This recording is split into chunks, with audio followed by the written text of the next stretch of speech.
Sobat Fobi, demo 11 April yang lalu berujung ricuh dan yang jadi berita utama adalah soal pengeroyokan terhadap Bang Ade Armando. Sangat menyedihkan. Kejadian ini membuat saya heran, tapi juga sekaligus gregetan. Kenapa demo mahasiswa yang asalnya tertib akhirnya ditenggelamkan oleh aksi-aksi brutal dan beringas massa? Apakah para mahasiswa menginginkan hal-hal brutal itu? Pastinya tidak. Lalu juga yang bikin saya agak gregetan bahwa ini bukan pertama kalinya demo mahasiswa yang awalnya tertib tapi ujungnya rusuh dan brutal. Nah, saya khawatir kalau begini terus yang ada masyarakat jadi berbalik. Bisa jadi masyarakat antipati sama mahasiswa karena ujung-ujungnya menimbulkan kericuhan. Kalau ini terjadi, jadinya ironis. Tujuan demo kan salah satunya supaya mendapat perhatian publik luas dan mendapat dukungan seluas mungkin. Nah,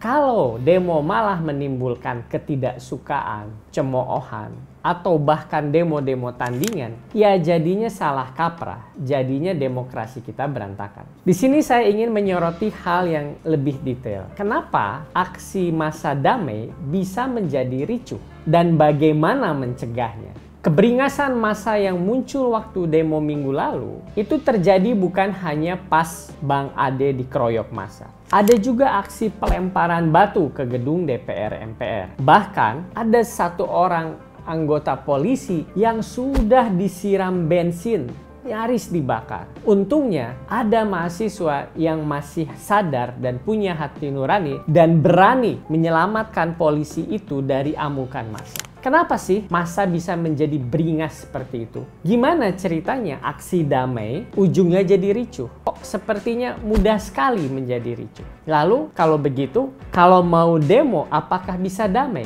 Kalau bisa, bagaimana caranya? Nah, pertanyaan ini semua sesuai dengan bidang ahli keilmuan saya. Soal kejadian demo 11 April kemarin, penjelasannya ada penjelasan ilmiahnya. Mari kita bedah bersama-sama.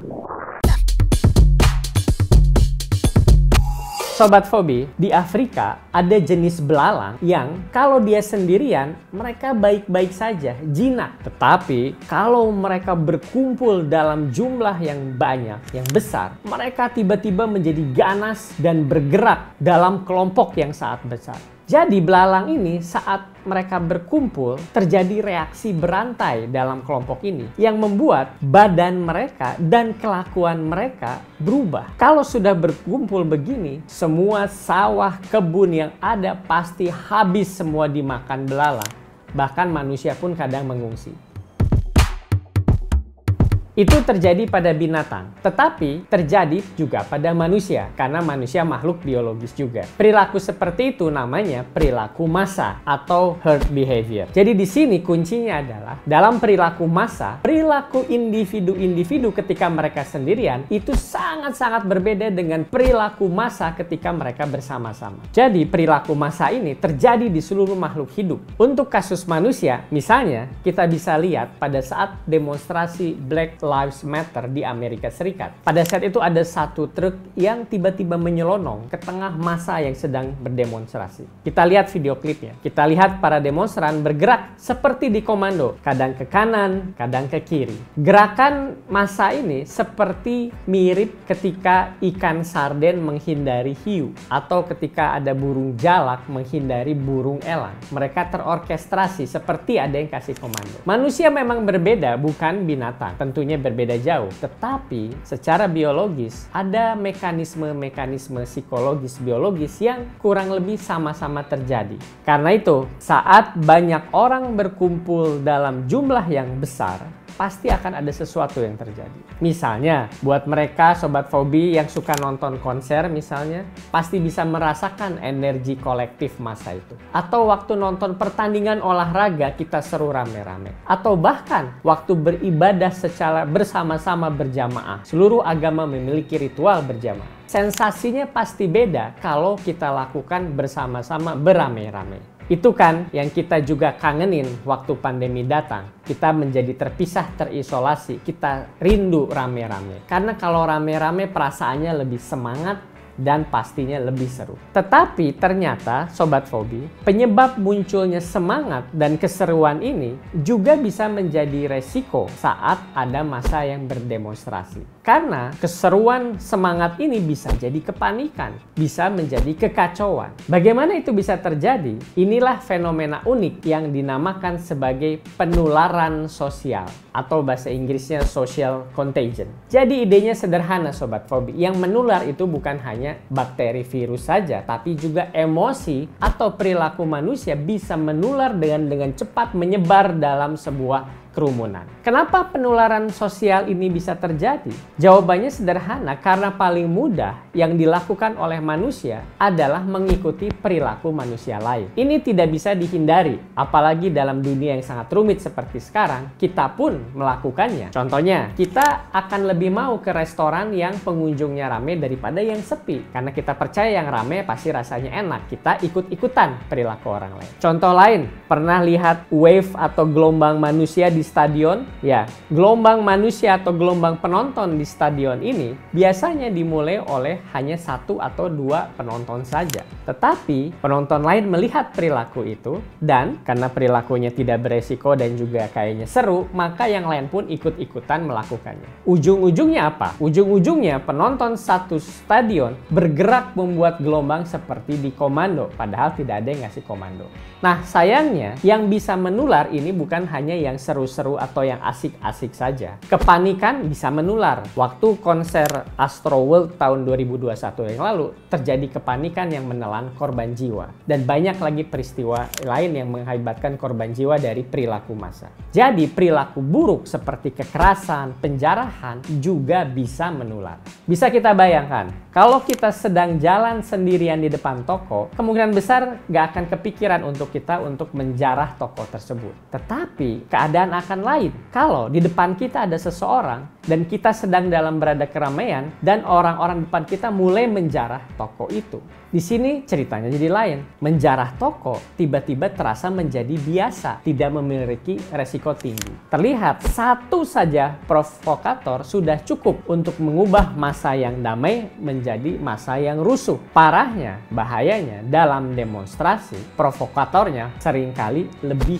dari 1 orang saja. Belum lagi efek anonim terhadap perilaku manusia. Sudah banyak penelitian riset yang membuktikan bahwa kalau manusia pakai topeng atau berada di ruangan yang gelap, mereka lebih mungkin melakukan hal-hal yang buruk. Jadi, ketika identitas seseorang tidak terlihat jelas, akan lebih mudah bagi orang tersebut untuk berperilaku seenaknya sendiri tanpa memikirkan konsekuensinya bagi orang lain atau dirinya. Maka itu kegiatan massal seperti demonstrasi jadi sangat tinggi resikonya terhadap keamanan dan kerusuhan. Dan ini Sobat Fobi sudah pernah kita alami tahun 98 yang lalu. Banyak cerita aneh yang terjadi saat itu saya ingat. Saya ingat bagaimana orang-orang yang saya pikir orang baik-baik saja tiba-tiba ikut-ikutan menjarah. Itu terjadi di depan mata saya juga. Lalu gimana dong? Apakah harus demonstrasi ini dilarang karena berbahaya? Ya nggak gitu juga. Kenapa? Karena kan berdemonstrasi itu memang diperlukan dalam demokrasi.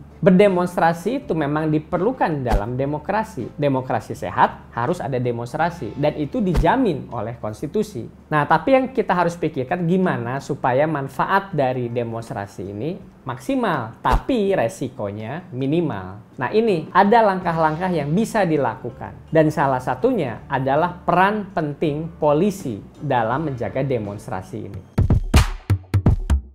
Ngomong-ngomong soal 98, saya agak khawatir karena saya melihat ada tren kalau membahas demo itu di kalangan mahasiswa, ada semacam glorifikasi terhadap demonstrasi di zaman 98. Waktu itu mahasiswa secara heroik menggulingkan rezim diktator, dan cerita itu dijadikan inspirasi untuk pergerakan mahasiswa saat ini, seakan-akan ingin diulangi lagi. Nah, padahal kalau kita ingat, situasi dulu dan sekarang jauh berbeda, dan kalau kita ingat secara lebih luas, kondisinya pada saat itu sangat mencekam. Kekerasan terjadi di mana-mana, penjarahan di mana-mana, korban yang tewas meninggal terjadi banyak. Apa itu iya mau kita ulangi lagi sekarang? Reformasi di negeri Indonesia ini sudah dibayar mahal, sudah ditebus oleh kengerian kebiadaban tahun 98. Nah, justru akibat peristiwa 98 itulah kita Indonesia menjadi semakin lebih dewasa dalam berdemokrasi, termasuk lebih dewasa dalam berdemonstrasi yang efektif dan aman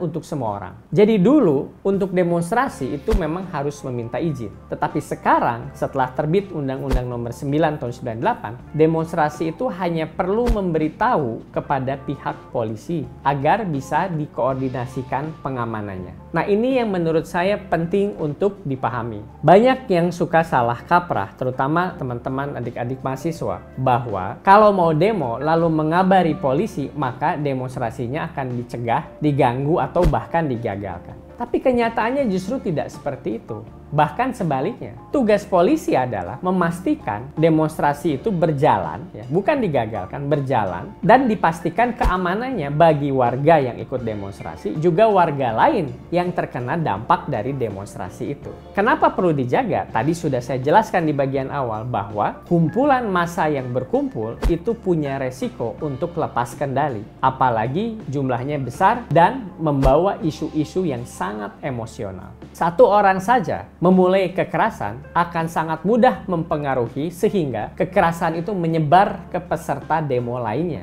Nah, di sini peran polisi dalam menjaga keamanan demonstrasi terasa sekali seperti pada demo 11 April kemarin. Dengan adanya polisi yang berjaga, kericuhan lebih lanjut yang lebih besar bisa dihindari dan Bang Ade Armando berhasil diselamatkan nyawanya. Jadi, kunci demonstrasi yang aman dan efektif itu adalah justru ada kolaborasi antara demonstran dan polisi. Di negara-negara demokrasi, demonstrasi itu sudah rutin terjadi. Demo yang besar, yang kecil, itu hal yang lumrah, makanan sehari-hari. Nah, sebagai negara yang demokrasinya sudah dibilang dewasa, maka masyarakatnya pun sudah tidak terlalu cemas kalau ada demo. Sementara itu, di negara yang tidak demokratis, seperti misalnya di Singapura, demonstrasi sangat jarang terjadi karena demonstrasi hanya diperbolehkan di satu lokasi, yaitu di Speaker's Corner. Hanya di situ saja, tidak bisa di mana-mana lagi. Di Indonesia bagaimana? Nah, Indonesia harus bersyukur karena kebebasan di Indonesia masih sangat cukup tinggi. Kita bisa demonstrasi bebas, kita bisa mengkritik pemerintah, bahkan kadang mencaci maki pun tidak apa-apa. Bahkan tetap difasilitasi oleh aparat negara, oleh polisi yang menjaga keamanan. Nah, saya senang melihat generasi muda Indonesia terus aktif menyampaikan aspirasi. Tetapi yang perlu diingat pertama, karena saya juga pernah mahasiswa, ya mahasiswa itu harus mengerjakan pekerjaan rumahnya sebelum demonstrasi, yaitu betul-betul paham akan informasi dan agenda dari demonstrasi itu. Sehingga tuntutannya jelas, bukan hanya sekitar teriak-teriak di jalanan. Dan kedua, mahasiswa jangan naif juga bahwa akan selalu ada kelompok jahat yang ingin menjadi penyusup, yang ingin membuat kekacauan. Nah, di sini kuncinya adalah kerjasama yang efektif antara demonstran, dalam hal ini mahasiswa, dengan polisi. Jadi semoga kedepannya kita semakin lancar dan dewasa dalam berdemokrasi. Karena hanya dengan kedewasaan demokrasi itu kita bisa mencapai Indonesia yang maju. Terus optimis sambil tetap rasional. Sampai jumpa di episode Filosofi Robi selanjutnya. Terima kasih.